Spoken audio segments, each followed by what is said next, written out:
The soldier visits the gay colonel's office.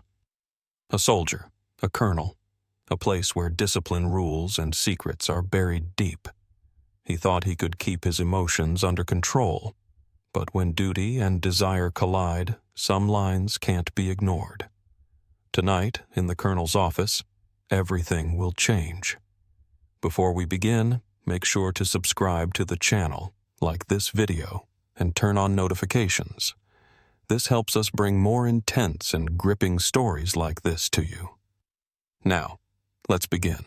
The barracks were quiet that night, the usual rustling of soldiers settling into their bunks replaced by a heavy silence.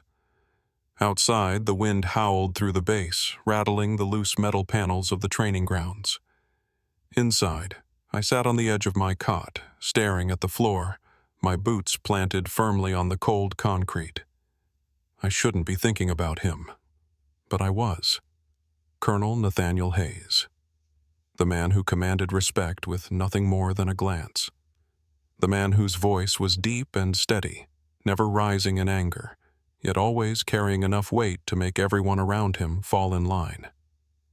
The man I had sworn to obey, to follow without hesitation. And yet, here I was, hesitating. A folded piece of paper burned in my palm. His handwriting, sharp and precise. A single line. Come to my office. 2300 hours. Alone. It wasn't an order. Not exactly. I exhaled sharply, gripping the paper so tightly that it crumpled in my fist. Every logical part of my mind screamed at me to ignore it. To let this be nothing more than a fleeting thought, a mistake that could ruin everything. But my body had already made its decision. I stood, my heart pounding in my chest as I pulled my jacket tighter around me and stepped toward the door.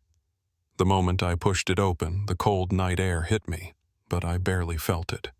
The walk to his office was short, but every step felt heavier than the last.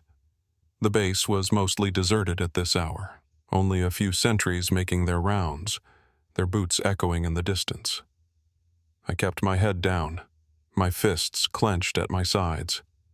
If anyone saw me heading this way, questions would be asked. Questions I wouldn't be able to answer. When I reached the office, I hesitated, my fingers hovering over the door handle. This was it. One turn of the handle, and everything would change. I swallowed hard and knocked once. Silence. Then, his voice. Low. Controlled. Come in. I pushed the door open and stepped inside. Colonel Hayes stood by his desk, his sleeves rolled up, his hands resting on the polished wood. The room smelled of leather and old books, the soft glow of a desk lamp casting shadows across his face. His expression was unreadable, his dark eyes fixed on me as I closed the door behind me. For a moment, neither of us spoke. The tension was suffocating, thick with unspoken words, unacknowledged truths. You came, he finally said. His voice was calm, but there was something beneath it, something restrained. I nodded, unable to trust my own voice. His gaze flickered down to my hands, still clenched into fists. Are you nervous? I forced a breath through my nose. Should I be? A ghost of a smile crossed his lips, but it was gone before I could be sure it had even been there. I don't know, he said. That depends on why you think I called you here. I swallowed hard. Why did you call me here, sir? He studied me for a long moment before stepping closer. You tell me, he murmured. And in that moment I knew this was no mistake. Whatever was happening between us, whatever had been building for months beneath the surface, it was real. And tonight, it would no longer be ignored. The air in his office felt heavier than outside. The scent of old books, leather, and faint traces of his cologne filled the space, making it impossible to focus on anything else. My heart pounded in my chest, every nerve in my body screaming at me to turn around and leave. But I didn't. I stood my ground, my feet rooted to the floor as Colonel Hayes took another step closer. "You haven't answered my question," he said, his voice steady but quieter now. I swallowed hard. I don't know what to say, sir." His gaze flickered over my face, searching for something. I wasn't sure what he found, but he exhaled slowly and turned away, running a hand through his short-cropped hair. "This isn't a conversation we should be having," he muttered, more to himself than to me. I should have agreed. I should have nodded, saluted, and left. But something about the way he said it, like he was trying to convince himself, made me stay. "I don't know what's happening here," I admitted, my voice low. "But I know I'm not imagining it." Hayes stilled, his fingers gripping the edge of his desk. His back was tense, his shoulders squared. "Do you think this is easy for me?"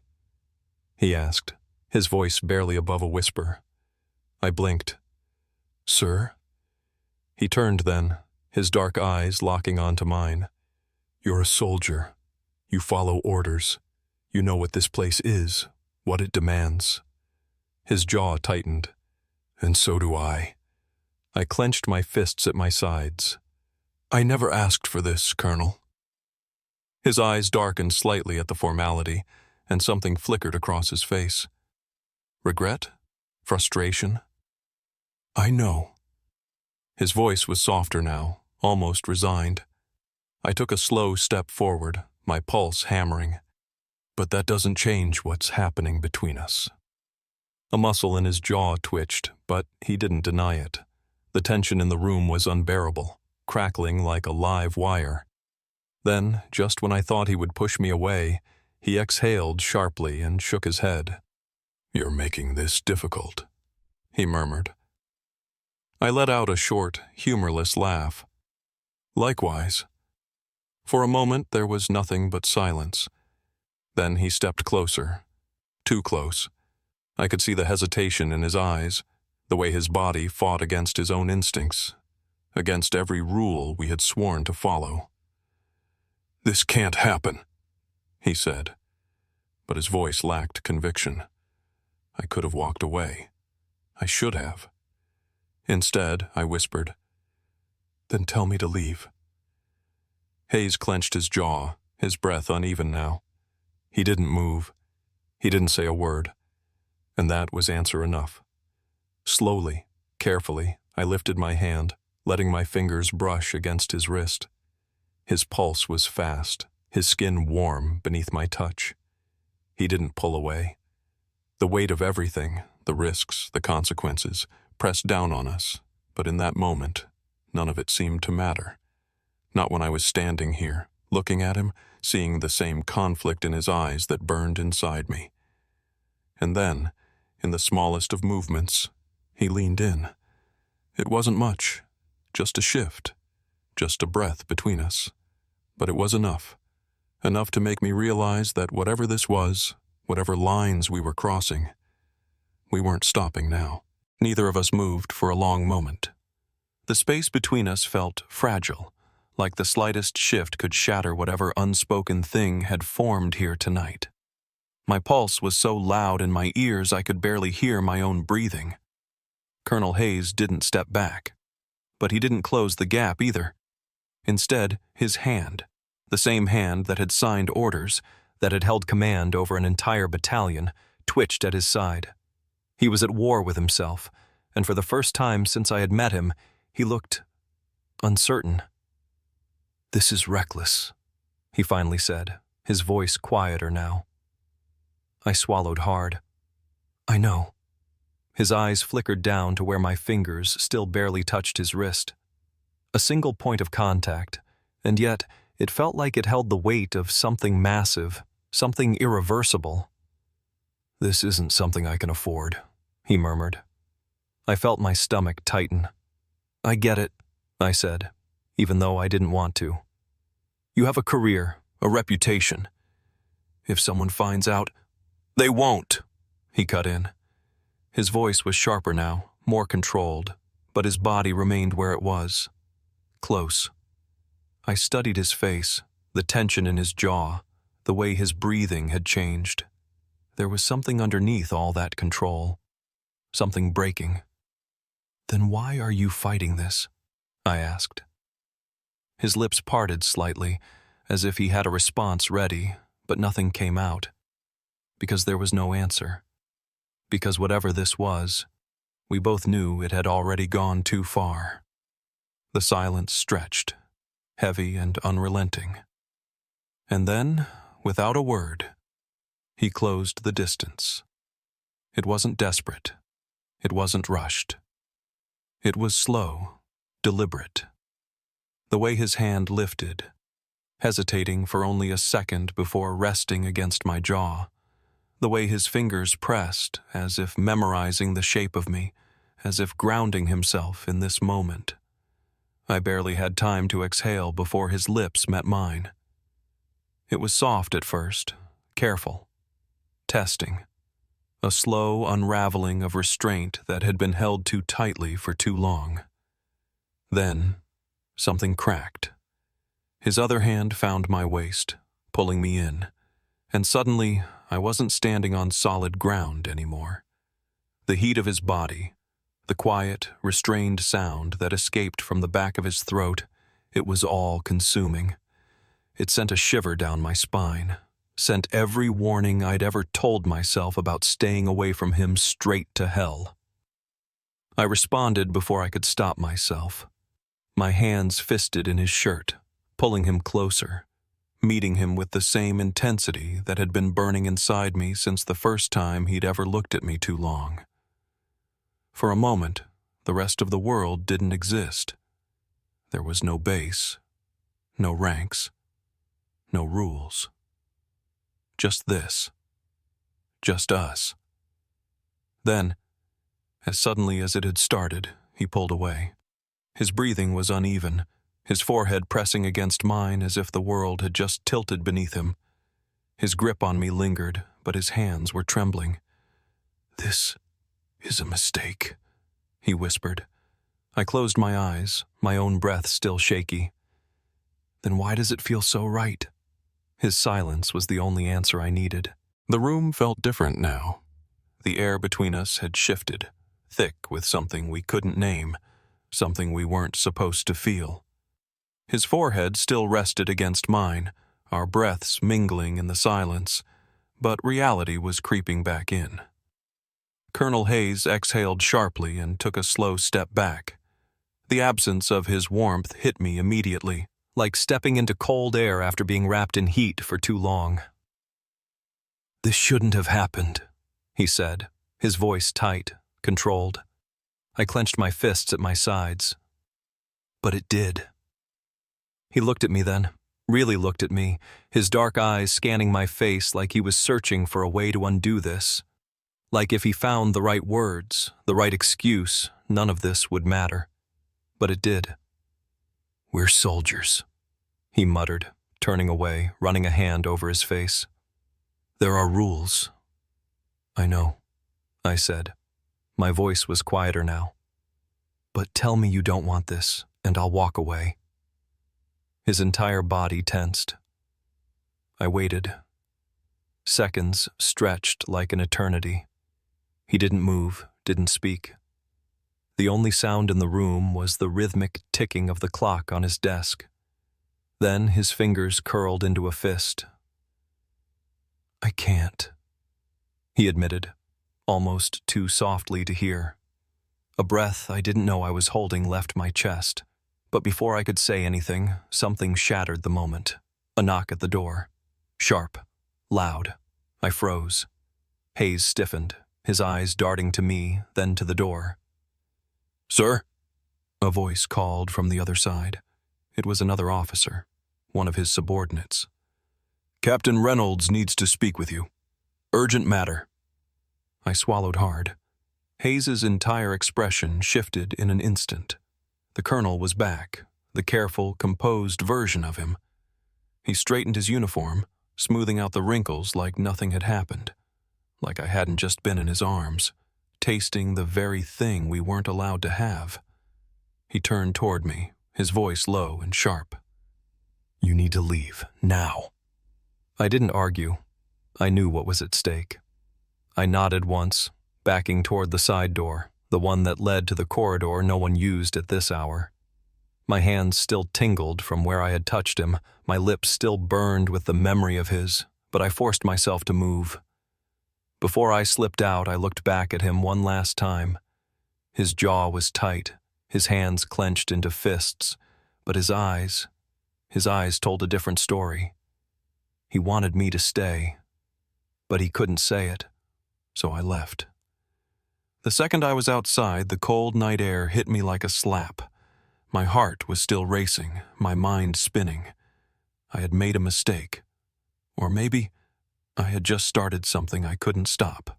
The walk back to the barracks felt longer than usual. Every step echoed in my head, replaying what had just happened. The way his hands had gripped me, the way his breath had hitched when our lips met, the way he had told me to leave but didn't really want me to go. I reached my bunk and sat down, running a hand over my face. My heart was still pounding. This was dangerous. This was reckless. But I couldn't stop thinking about him. The days that followed were torture. Colonel Hayes kept his distance. In briefings, in training exercises, he was as composed as ever, his voice steady, his gaze never lingering too long. But I saw it, the tension in his shoulders when I entered a room, the way he avoided speaking to me unless absolutely necessary. He was pretending nothing had happened, and it was driving me insane. I tried to tell myself to let it go, to move on, but every time I closed my eyes, I felt his touch again. Every time I heard his voice, my skin burned with the memory of that night. Then, one evening, everything changed. I was alone in the barracks, most of the others out drinking or asleep, when a folded note slid under my door. I stared at it, my chest tightening. I already knew who it was from. My fingers trembled as I picked it up, unfolding it slowly. "Come to my office, 2300 hours. Alone." Just like before. I shouldn't have gone. I should have ignored it, torn it up, pretended I never saw it. But I didn't. This time, when I reached his office, I didn't hesitate. I knocked once, and before he could say anything, I opened the door and stepped inside. He was standing behind his desk, just like before, but this time he looked different. Tired. Strained. Like he had spent every second since that night fighting something he couldn't win. "I thought you were avoiding me," I said. "I was," he admitted. I swallowed hard. "Then why am I here?"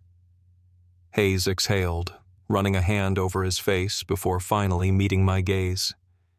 "Because I can't stop thinking about you," he said. His voice was hoarse, raw, "and it's killing me." The words hit me harder than I expected. I stepped forward. "Then stop fighting it." His jaw tightened. "You don't understand." "Then make me understand." Silence.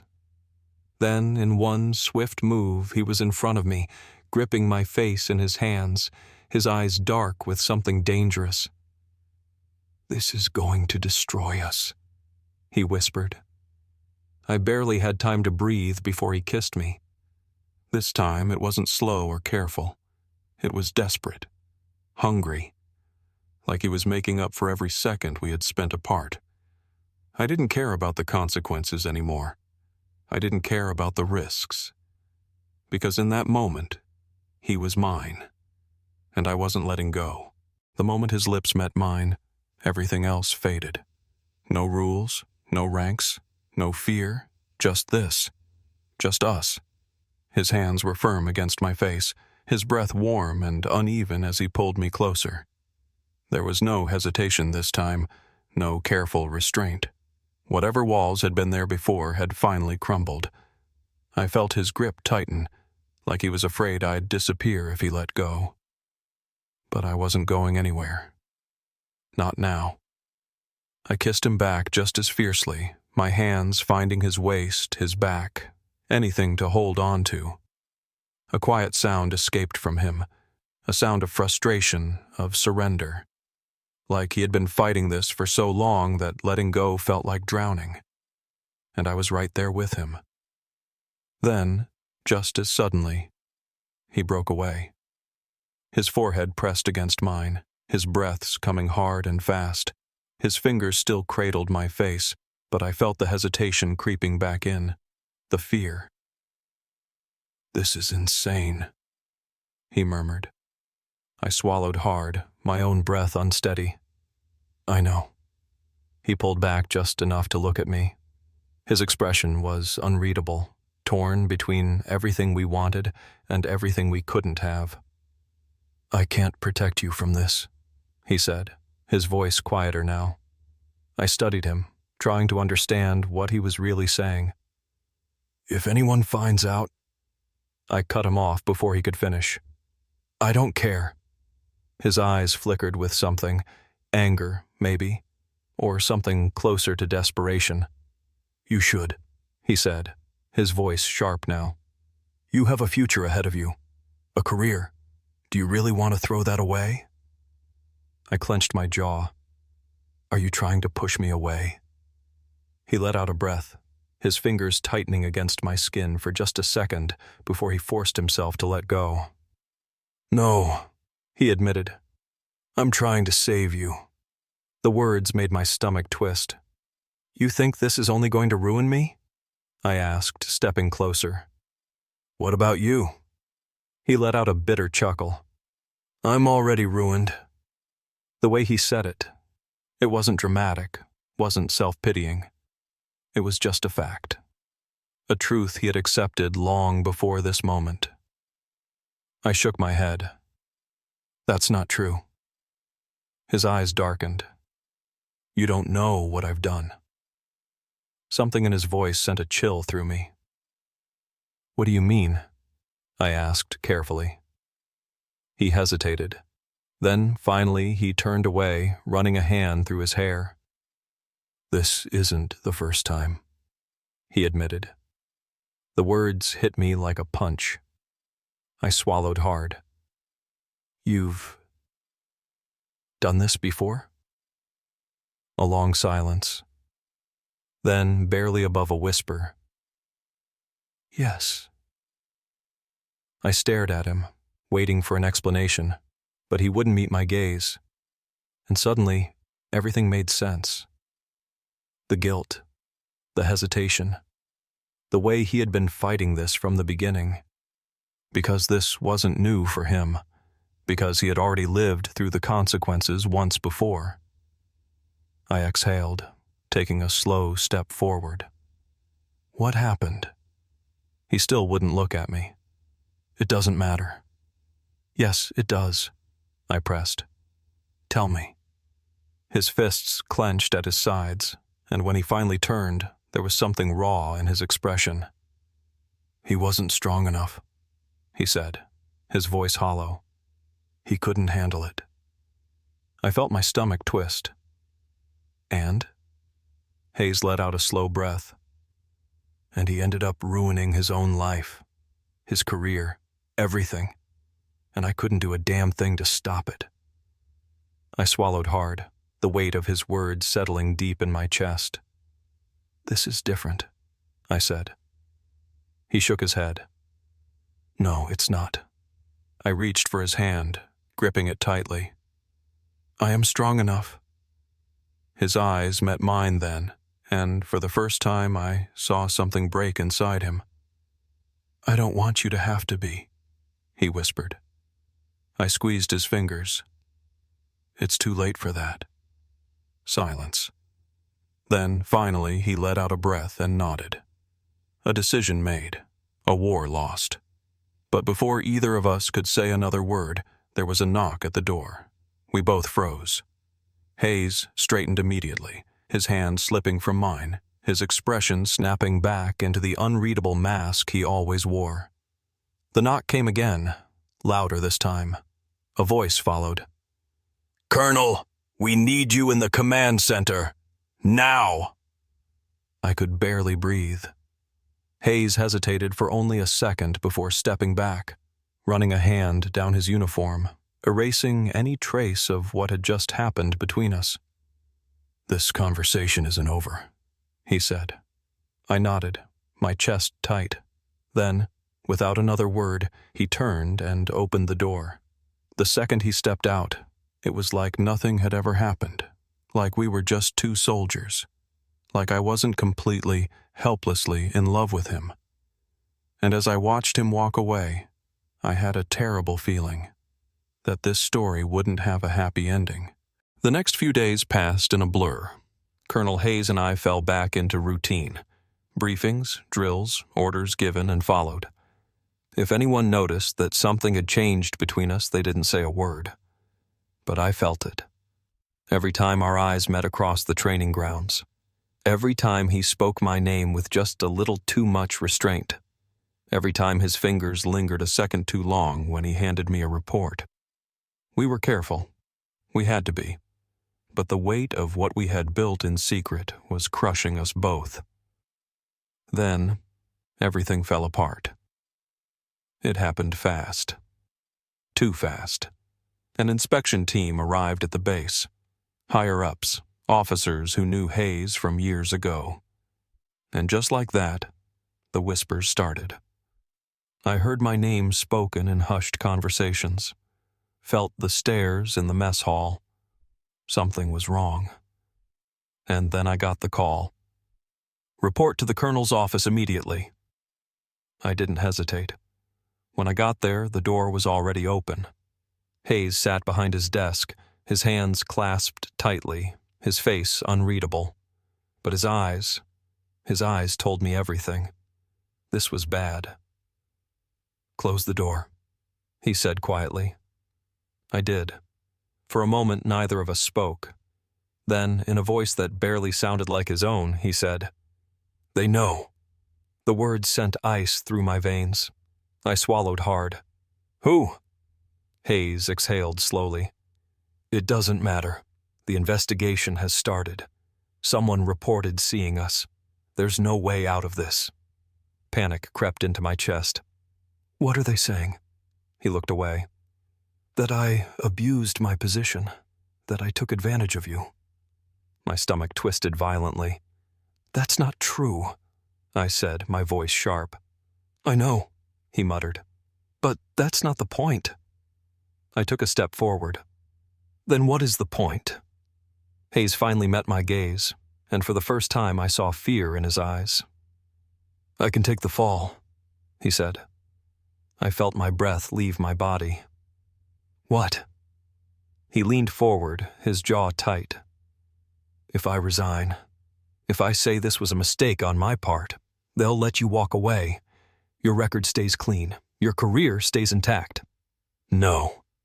His brows furrowed. "This isn't a debate." I shook my head, my hands clenching into fists. "You think I'd let you throw away everything for me?" Hayes's face darkened. "I'm not throwing it away. It was always going to end like this." I took another step toward him. "No, it wasn't." He exhaled sharply, rubbing his temples. "Listen to me. I've been in this world a long time. I know how this ends. You still have a future. You still have time to fix this." My throat tightened. "And what about you?" A bitter smile touched his lips. I was already a dead man walking. I felt something break inside me. "No," I said. "We fight this. Together." Hayes stood abruptly, his chair scraping against the floor. "There is no together." His voice was sharp, but his hands trembled slightly. "There never was." The words hit like a gunshot. I stared at him, my vision blurring. "You don't mean that?" I whispered. He clenched his jaw. "I do." Silence stretched between us. I felt my chest tighten, my body screaming at me to fight, to say something, to make him stay. But he had already made his choice. I took a slow, shaky breath. "So that's it?" Hayes hesitated, just for a second. But then he straightened his shoulders, the mask slipping back into place. "This is the only way," he said. I felt my entire world collapse. I turned toward the door, my heart pounding so hard it hurt.